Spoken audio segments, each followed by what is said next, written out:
प्यारे बच्चों, कैसे हो। स्वागत है आपका मेरे यूट्यूब चैनल उमेश क्लासेज में। आज हम प्रवाह हिंदी कार्यपुस्तिका में कार्यपत्रक 87 करने जा रहे हैं। इसमें ये बताया गया है कि दक्षता गद्यांश पद्यांश को पढ़कर समझ के साथ उत्तर दे पाना है। तो यानी कि हमको सबसे पहले इस गद्यांश को पढ़ना है। ये एक कहानी है, तो आइए हम पढ़ते हैं इसको। हरे भरे पहाड़ पर बकरियां चरने जाती तो दूसरे तीसरे रोज एक ना एक बकरी कम हो जाती। भेड़िए की इस धूर्तता से तंग आकर चरवाहे ने वहाँ बकरियां चराना बंद कर दिया और बकरियों ने भी मौत से बचने के लिए बाड़े में कैद रहकर जुगाली करते रहना ही श्रेष्ठ समझा। लेकिन जाने क्यों एक युवा बकरी, जो नई बकरी थी, को यह बंधन पसंद नहीं आया। अत्याचारी से यूँ कब तक प्राणों की रक्षा की जा सकेगी। वह पहाड़ से उतरकर किसी रोज बाड़े में भी कूद सकता है। शिकारी के भय से शुतुरमुर्ग रेत में गर्दन छुपा लेता है, तब क्या शिकारी उसे बख्श देता है। इन विचारों से ओतप्रोत वह असरत भरी नज़रों से पर्वत की ओर देखती रहती। साथियों ने उसे आंखों आंखों में समझाने का प्रयत्न किया कि वह ऐसे मूर्खतापूर्ण विचारों को मन में नहीं लाए। भेड़िए के मुंह हमारा खून लग चुका है, वह अपनी आदत से कहीं बाज नहीं आएगा।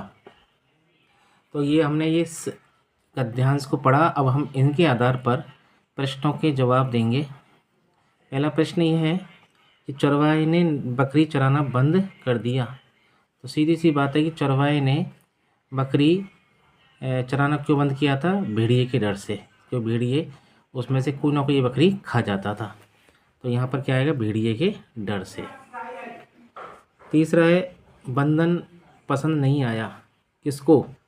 ये सिर्फ यहाँ दे रखा है, एक युवा नई बकरी को यह बंधन पसंद नहीं आया। तो इसका जवाब होगा बकरी को। फिर है भेड़िए के डर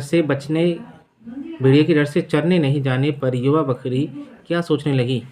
तो यहाँ सोचने लगी थी, देखो ये रहा, कि वह भाई अगर उसने बाड़े बंद कर दिया है तो वो कभी भी, जो भेड़िया है वो पहाड़ से उतर कर भी बाड़े में आ सकता है, ठीक है।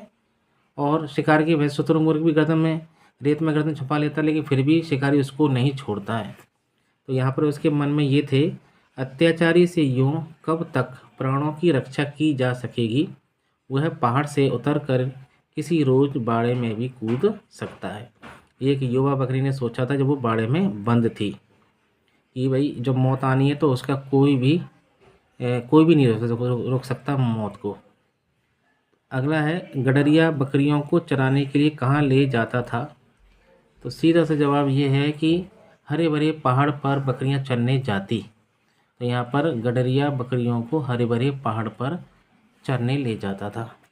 तो इसका जवाब होगा गडरिया बकरियों को हरे भरे पहाड़ पर चराने ले जाता था। पांचवा, इस गद्यांश में कौन कौन से जानवरों के नाम आए हैं। तो यहाँ पर तो जानवरों के भेड़िया आया है, बकरी आया है, शुतुरमुर्ग आया है, और यहाँ पर मुझे और कोई भी इनके अलावा जानवर नहीं नज़र आता। अगर आप यहाँ बाज आ रहा है तो बाज ये वो बाज नहीं है, ठीक है ना। अगला है, यदि आप बकरी के स्थान पर होते तो क्या करते। सीधा जवाब है कि हम सब बकरी एक हो जाते और कोई मुसीबत है उसका मिलकर सामना करते। हम सब बकरी एक होकर भेड़ियों को भगा देते, क्योंकि संगठन में ही शक्ति होती है। अगर हम एक रहेंगे तो हम किसी भी मुसीबत का सामना कर सकते हैं। प्यारे बच्चों, आपको मेरा ये वीडियो कैसा लगा आप कमेंट करके बताइए। और भी इसमें कुछ सुधार करना हो तो आप कमेंट करके बता दीजिएगा। आशा करता हूँ आपको मेरा ये वीडियो पसंद आएगा। इसी के साथ हम कार्यपत्रक 88 में आगे मिलते हैं। अगर आपने मेरे चैनल को सब्सक्राइब नहीं किया है, सब्सक्राइब कर दें और घंटी के बटन को दबा दें, जिससे अगला जो वीडियो आए तो उसकी सूचना आपको मिल जाए। धन्यवाद बच्चों।